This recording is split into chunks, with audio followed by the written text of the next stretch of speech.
T-00, také známý jako Mr. X, je hlavním antagonistou v sérii Resident Evil.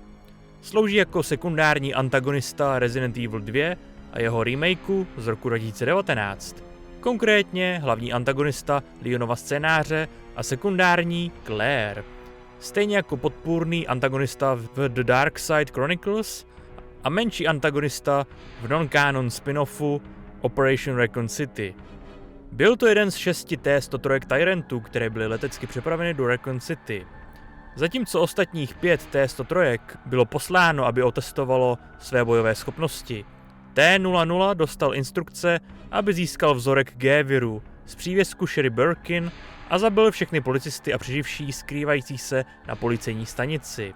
Po několikanásobném úniku začal T-00 lovit Leona Kennedyho a Claire Redfield, kteří se snažili doprovázet Sherry do bezpečí. T-00 byl jedním ze sériově vyráběných T-103 Tyrantů, vytvořených na Shanna Island, ostrově vlastněném Umbrellou, který byl příhodně pojmenován Tyrant Plant. Aby se zbavil vysokého poměru nekompatibility běžného mezi Tyranty, dostali T-103 adrenální neurotransmitter odebraný z Locus Cerules. Výroba pokračovala, dokud nebylo zničeno zařízení na ostrově Shanna. Po zániku UBCS byl uzákoněn článek 12 vnitřních nouzových postupů společnosti Umbrella a veškerý materiál a personál, který zůstal ve městě, byl umístěn pod velení plukovníka Sergeje Vladimíra. Když bylo zjištěno, že Delta Force infiltrovala zařízení Umbrelly, plukovník Vladimír připravil SH-60B Seahawk pro transport BOW do Raccoon City. T-00 byl shozen poblíž RPD s vlastními úkoly. Na rozdíl od ostatních 5, kteří byli nasazeni jen proto, aby viděli, jak dobře si T-103 vedou v bitvě, T-00 dostal 2 rozkazy. Za prvé eliminovat všechny přeživší na policejní stanici Raccoon City, u nichž Umbrella nemohla ověřit, že již padli, a za druhé najít G-vir z přívěsku, který nosila Sherry Birkin. Při průzkumu stanice narazil T-00 na přeživší Claire Redfield a Leona Kennedyho, které pronásledoval ve všech patrech a podzemní garáži, kde zabil Bena Bertolucciho, rozmáčknutím jeho hlavy před Leonem. Poté, co Leon utekl z vězeňských cel do parkovací garáže, Tyrant prorazil betonovou zeď, popadl Leona za krk a začal ho dusit, ale než stačil zabít nováčka, byl zasažen dodávkou SWAT dalším přeživším, Adou Wong.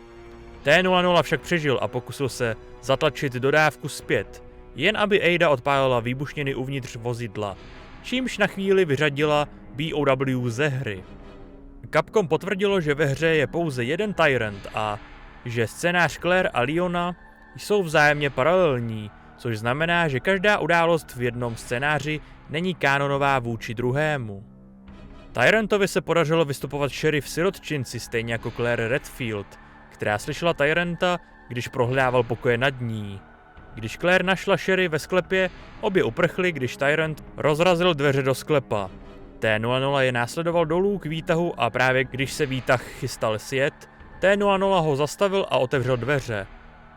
Ale předtím, než je mohl dorazit, byl samotný T-00 bodnut zezadu Williamem Birkinem, který zmutoval díky G-viru a který chtěl Sherry živou, protože byla geneticky schopnou přenašečkou pro jeho parazitické larvy. G se poté pokusil odsunout T-00 z cesty, ale protože se T-00 pevně držel dveří, G protrhl T-00 levou část břicha, což způsobilo, že těžce zraněný Tyrant padl na kolena a skonal. G zuřivě zařvalo a vrhlo se na Claire a Sherry ve výtahu. T-00 následoval Leona a Adu do nestu, kde je následně pronásledoval. Ada na něj narazila, když pronásledovala Annette Birkin kvůli G-viru a poznamenala, že je to vytrvalý bastard. Uvědomila si, že boj s Tyrantem by byla sebevražda. Vypnula napájení ventilátoru v místnosti a pak proklouzla mezerami, protože věděla, že Tyrant je příliš velký na to, aby ji pronásledoval. Uvědomila si, že T-00 to vzdal a pokračovala v honbě za Sherry a Leonem. Během autodestrukce nestu se Tyrantovi konečně podařilo zahnat Leona do kouta, ale než s ním mohl skoncovat, T-00 byl rozptýlen explodujícími trubkami. Leon spadl z plošiny a utekl. Místnost, ve které se T-00 nacházel, Nakonec explodovala a Tyrant utrpěl těžká zranění, jako byla utržená spodní čelist, popálená polovina těla a zničená horní část kabátu neboli omezovač výkonu. Bez poloviny omezovače síly, která ho udržovala pod kontrolou, prošel Tyrant strašlivou mutací do podoby Super Tyranta. Exponenciálně se mu zvýšila síla, ale za cenu, že se stal bezduchou bestií, podobně jako T-002 nebo zmutovaný Nemesis. Právě když Leon jel výtahem, aby unikl z nestu, Tyrant se objevil nahoře na plošině a seskočil za ním. Pokračoval v boji s Leonem, který nebyl schopen Tyranta zabít. Nicméně protitanková raketa byla schozena do výtahu neznámým jedincem, Adou, a jedna střela roztrhla horní část těla T-00 a nakonec Tyrant skonal. Tak jo vážení, tohle byl celý příběh Tyranta neboli Mistra Xe. Díky moc za vaši pozornost, díky moc, že jste se na toto video podívali. Pokud se vám líbilo, dejte like, odběr, zvonek, sdílení, pokud ne, tak dejte dislike, je to vaše volba, nic vás to nestojí, je to zadarmo a hodně tím podpoříte růst tohoto kanálu, anebo podpořte nezávislou produkci na Patreonu, anebo prostřednictvím YouTube členství. Toť vše z mé strany, ještě jednou díky za vaši pozornost, uvidíme se u dalších lore videí, teorií, faktů nebo na nějakém livestreamu a do té doby dělejte to, co vás baví, bez ohledu na to, co vám kdo říká teď už. Speciální poděkování patronům na Patreonu, kteří podporují chod a nezávislou produkci tohoto kanálu. Mějte se a někdy příště.